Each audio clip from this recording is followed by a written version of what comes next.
It may sound unbelievable, but years of communication studies have identified a shocking social reality.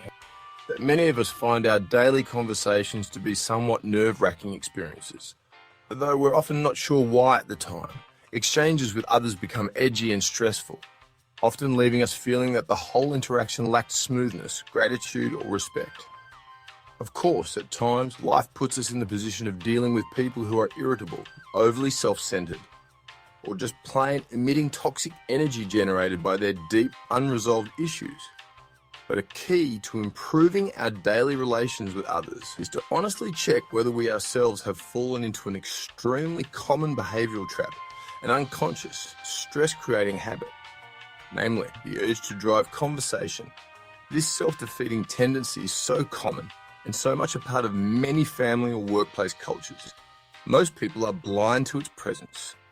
Driving a conversation is imposing impatient, forceful energy on it, urging or dominating the other person, constantly sending them get on with it vibes, which actually hampers everything. Not only does this unsettle, pressure, or even offend others, but weirdly, it actually sabotages our own enjoyment during what should be mutually beneficial encounters with our fellow humans. In a work or business environment, it can frustrate effective communication, undermine team spirit, complicate problem solving, and poison the atmosphere for your customers or clients. As Marcus Aurelius, the wise emperor, wrote, "Always identify the nature of things. So what, by its nature, is a successful conversation? A calm, respectful, intelligent exchange of information. But just do some detective work. Simply pay attention to the daily conversations around you, and you'll notice that most people aren't really listening. They're just waiting for their turn to talk. This is a very common unconscious, yet unhelpful social reflex. People being, unthinkingly, more focused on finding the right moment to jump in than actually hearing the other person.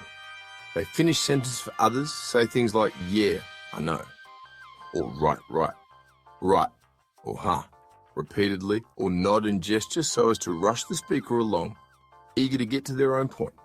It's as if they're in some kind of verbal tennis match rather than having a meaningful exchange. Hurry in communication leads to misunderstandings, snap judgments, and misperceived intentions. As a result, poor listening habits can go far beyond mere rudeness and actually pose a threat to maintaining meaningful friendships.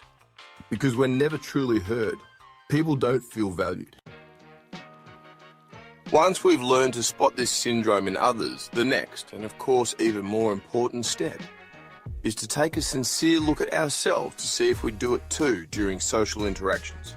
If you decide you have fallen into the trap of always waiting impatiently for your turn to talk, try a bold but rewarding little experiment and observe for yourself the amazing results. Focus on your own conduct and allow others to fully finish their thoughts before jumping in. You'll notice, surprisingly, that at once you get calmer, more positive responses from them. The technique is refreshingly simple. It's all about taking a moment to pause, just breathe, after the other person finishes speaking. At first, that brief silence might feel awkward. Just persist.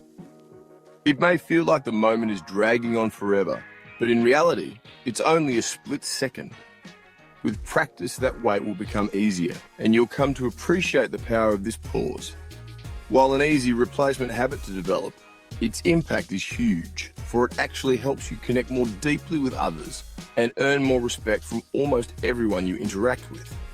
Most people don't realize that just making someone feel that they're truly being heard is one of the most valuable things you can offer another human being, a gift that triggers great responses. And all it costs is choosing a new intention and a little practice. It's true that not everyone in the world will respond to your new style with the appropriate appreciation, but there will be rewards.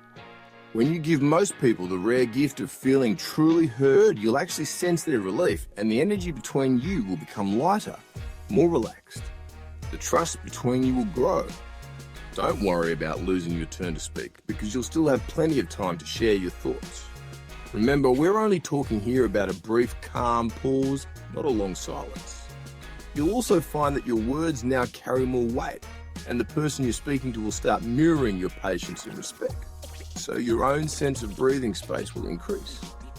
This means you will enjoy conversations more, as that competitive, often anxious energy you previously struggled with steadily decreases and may even vanish from your social life.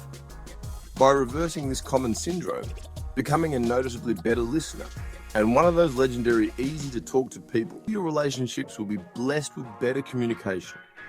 Finally, defeating the trap of conversational stress pays dividends in your professional life because both colleagues and clients will find your new style sparks greater openness in them.